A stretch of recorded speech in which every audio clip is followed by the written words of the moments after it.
प्यारे बच्चों, हमारे यूट्यूब चैनल ओशियन क्लासेज में आपका बहुत बहुत स्वागत है। जैसा कि आज हम लाए हुए हैं आपके लिए साइंस के प्रश्न, जो कि सभी एग्ज़ामों के लिए काफ़ी महत्वपूर्ण साबित होंगे। तो चलिए आज हम चलते हैं। सबसे पहले बात करेंगे साइंस में। पहला प्रश्न है, नीचे बताई गई इकाइयों में से कौन सी इकाई जो है मौलिक इकाई नहीं होती है। तो प्यारे बच्चों, आपको बताना है मौलिक इकाई नहीं है। तो मौलिक इकाई का मतलब अगर हम बात करेंगे, मौलिक इकाई का मतलब होता है मूल इकाई। मूल इकाई कौन सी है? तो सबसे पहले हम बात करेंगे मूल इकाई में। आपके जानते हैं जो मूल इकाइयाँ हैं 7 हैं। कौन कितने हैं? 7 हैं। सातों में कौन सा है आपका? सबसे पहले हुआ लंबाई, द्रव्यमान, समय, ताप, ज्योति प्रकाश, विद्युत धारा, पदार्थ की मात्रा। ये आपकी क्या होगी? 7 मूल राशियाँ होंगी।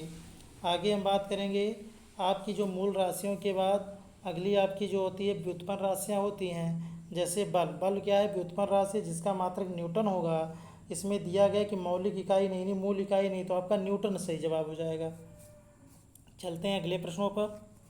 अगले प्रश्नों पे चलेंगे। अगला प्रश्न कहा है, किस धातु को चाकू से काटा जा सकता है?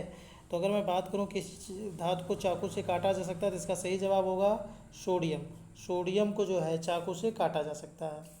प्यारे बच्चों, अगला प्रश्न है, संपीड़ित प्राकृतिक गैस सीएनजी का मुख्य घटक है। देखिए सीएनजी जो होता है, सीएनजी का जो पूरा नाम होता है compressed natural gas. Compressed natural gas, जिसका मुख्य घटक क्या होता है? मीथेन होता है। लेकिन अभी एलपीजी पूछा जाए, लिक्विड पेट्रोलियम गैस, जो हम घरों में यूज करते हैं खाना बनाने के लिए, इसका मुख्य घटक कौन होता है? ब्यूटेन होता है। तो सीएनजी आएगा तो मीथेन बताना, एलपीजी आएगा ब्यूटेन बताना। चलिए अगला हम बात करेंगे, आधुनिक आवर्त सारणी में कौन सा तत्व जो है कार्बन से पहले होता है?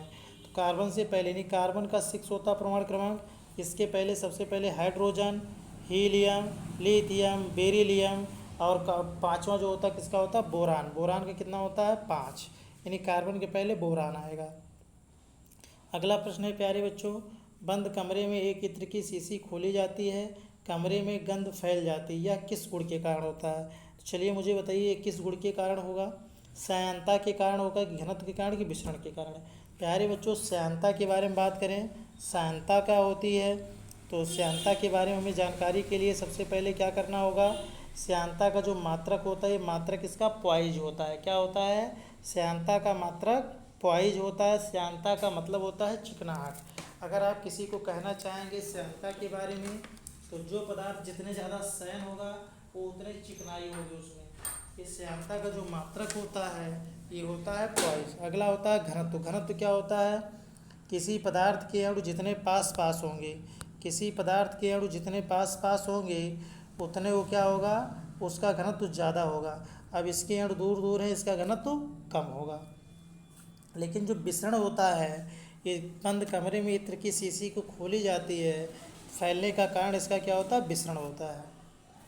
फास्फोरस की संयोजकता है। प्यारे बच्चों, जो फास्फोरस होता है इसका परमाणु क्रमांक जो होता है 15 होता है। इसका इलेक्ट्रॉनिक विन्यास क्या होगा? 2 होगा, 8 होगा और 5 होगा। अर्थात इसके बाह्यतम कक्षा में 8 इलेक्ट्रॉन होने चाहिए। 8 इलेक्ट्रॉन होने के लिए या तो ये 3 को ग्रहण करेगा या फिर 5 को रिलीज करेगा, 5 को छोड़ देगा। तो यहाँ सबसे पहले मुझे जानना है कि 3 को ग्रहण करेगा या 5 को निकालेगा। अगर 3 को ग्रहण करेगा तो 3, अगर 5 को अगर ये मुक्त करेगा तो क्या हो गए? 3 5 हो जाएगा इसका संयोजकता। आगे हम बात करेंगे। अगला प्रश्न है, चुंबक के बाहर चुंबकीय क्षेत्र रेखाओं की दिशा क्या होती है? प्यारे बच्चों, आप जानते हैं जो चुंबक होता है इसकी जो चुंबकीय क्षेत्र की दिशा होती है क्या होती है? उत्तर से हमेशा दक्षिण ध्रुव की ओर होती है। अर्थात चुंबक को हम कभी भी अगर स्वतंत्र रूप से लटकाते हैं तो उसका जो नॉर्थ और साउथ पोल होता है, नॉर्थ पोल नॉर्थ में, साउथ पोल साउथ, यानी नॉर्थ और साउथ पोल में हमेशा वो ठहरता है। आगे हम बात करेंगे, सोडियम क्लोराइड को से अमोनियम क्लोराइड को अलग करने के लिए आप निम्नलिखित में से किस प्रक्रिया का उपयोग करेंगे? पहला है आसवन, दूसरा है ऊर्ध्वपातन, तीसरा है क्रिस्टलीकरण, चौथा है निष्पंदन। तो प्यारे बच्चों, सबसे पहले हम बात करेंगे ऊर्ध्वपातन। ऊर्ध्वपातन क्रिया क्या होती है? तो ऊर्ध्वपातन क्रिया को जानने से पहले हम जानेंगे ऊर्ध्वपातिज पदार्थ। ऐसे पदार्थ को कहते हैं जो ठोस अवस्था में होते हैं। किस अवस्था में होते हैं? जो ठोस अवस्था में होते हैं, और इन्हें गर्म करने के बाद ये सीधे किस में बदल जाते हैं? गैस में। यानी बीच में द्रव का फॉर्मेशन नहीं होता इसमें, इसलिए ऐसे पदार्थ को हम ऊर्ध्वपातिज पदार्थ कहते हैं। और ऐसी घटना को ऊर्ध्वपातन कहते हैं। सोडियम क्लोराइड से अमोनियम क्लोराइड को अलग करने की इसी विधि का प्रयोग किया जाता है। चलिए अगले प्रश्न की तरफ बढ़ेंगे। एक्सरे का आविष्कार क्या करे हुए हैं? एक्सरे का आविष्कार जो ये बहुत सस्ता प्रश्न है, बहुत आसान प्रश्न है। इसके आविष्कारक कौन है? रोंटगन है, सबको पता है। ये अगला प्रश्न चलेंगे, विद्युत धारा को मापने का उपकरण कौन सा है? विद्युत धारा का मापने का जो उपकरण है क्या है? एमीटर, यानी एमीटर से विद्युत धारा को मापते हैं। प्यारे बच्चों अगला प्रश्न है जो कि काफ़ी महत्वपूर्ण है, आप लोग पढ़िए और ध्यान से इसका जवाब दीजिएगा। इसमें कहा गया है निम्नलिखित में कौन ध्वनि के बारे में सच नहीं है, मतलब ये कौन सा कथन ट्रू नहीं है। पहला, ध्वनि की गति दबाव से स्वतंत्र है। क्या बताइए आप, जो ध्वनि की गति है ये दाब पर निर्भर करती या नहीं? प्यारे बच्चों अगर टेम्परेचर इक्वल है, टेम्परेचर समान है तो दाब पर निर्भर नहीं करती है, यानी दाब पर निर्भर नहीं करती, अर्थात ये वाला सही है। इसमें पूछा है नहीं तो ध्यान देना, मुझे गलत वाला बताना है।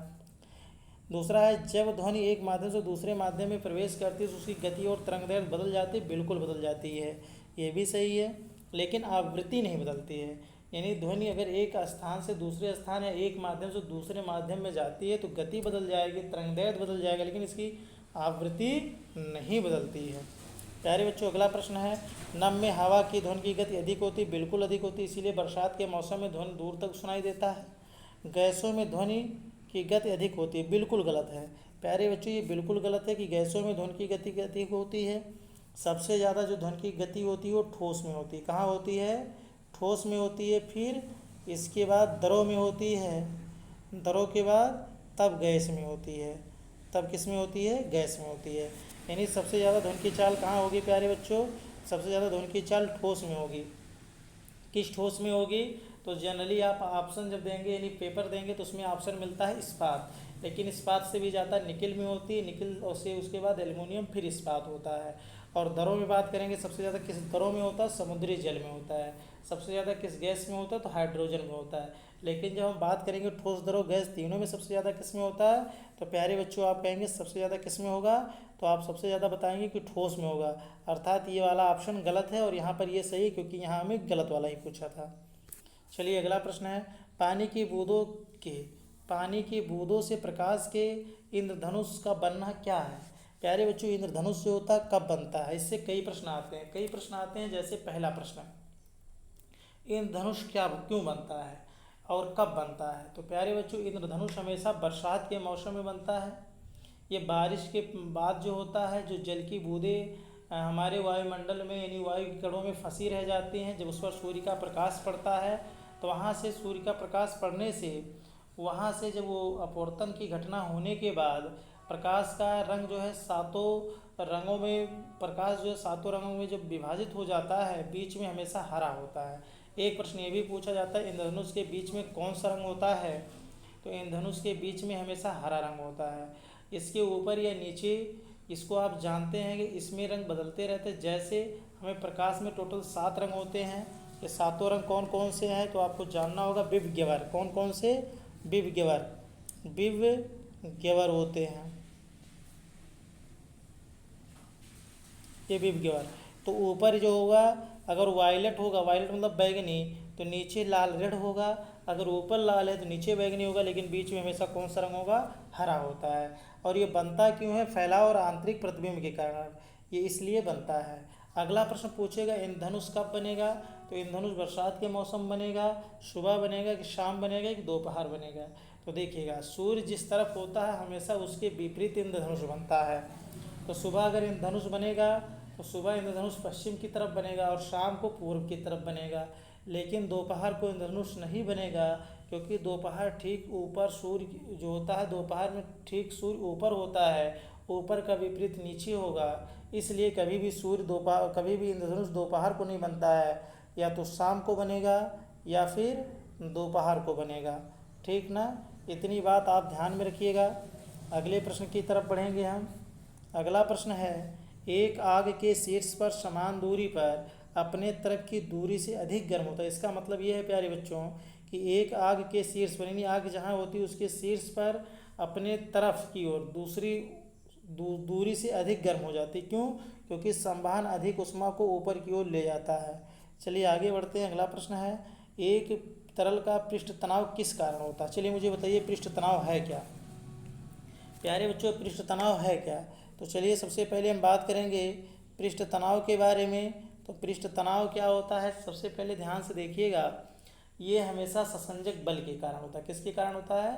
ससंजक बल। ससंजक बल क्या होता है? दो समान अणु, जैसे अगर मैं बात करूँ पानी और पानी, पानी और पानी दोनों पानी हैं, दोनों के अणु जो होंगे इनके इनके मध्य जो लगने वाला आकर्षण बल होगा उसे ससंजक बल कहेंगे।